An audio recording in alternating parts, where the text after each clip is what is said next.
انطلقنا في التجربة هذه السنة الفارطة في نطاق مهرجان المدينة.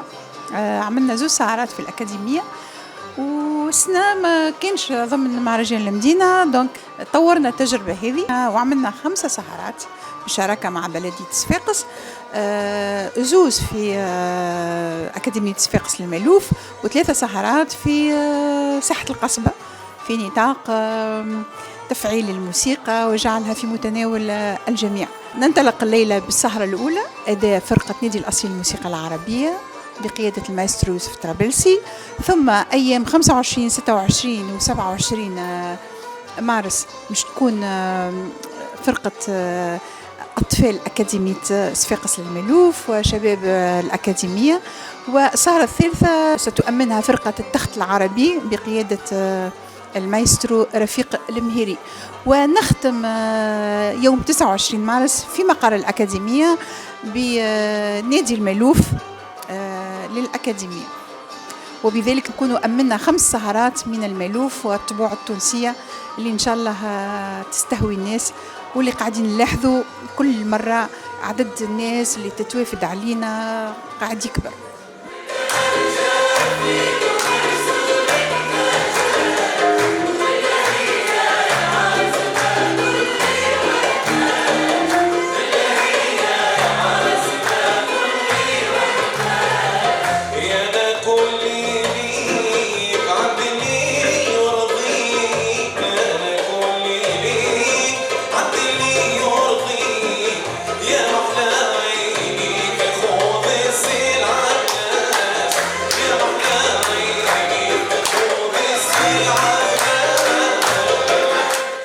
احنا شاركنا في نادي الأصيل في الثمانينات والتسعينات، ما دمناش في نادي الأصيل. لازم ديما الجيل الجديد هو اللي ياخذ عينه.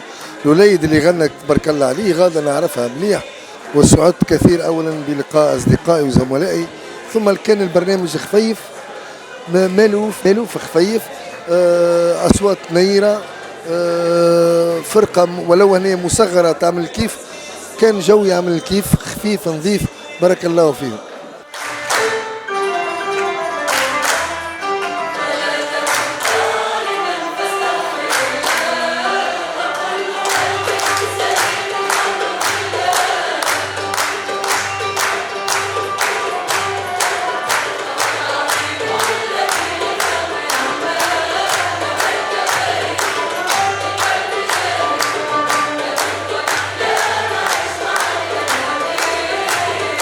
ماهيش أول مرة نحضروا في كادر كيما هكا، عجبني ياسر، وزيد الأغنية يزيد طابع جديد، فن راقي، سهرية حلوة رمضانية كيما معتاد. الحقيقة ديما مستانسين بحاجة كيما هكا، فرقة كانت تحفونا ياسر.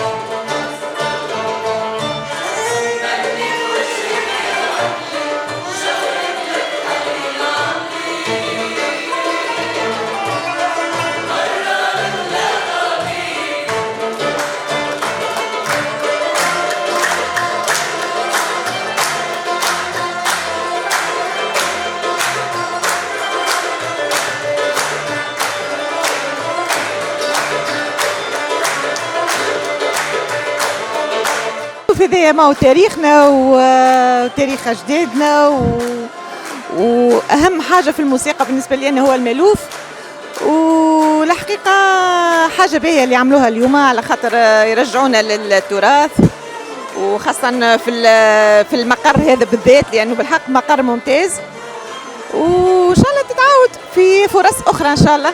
شاركوا شوية الشباب وهذه حاجة باهية، لأنه ممتاز أنه الإنسان يشارك الشباب متاعنا باهي معناها.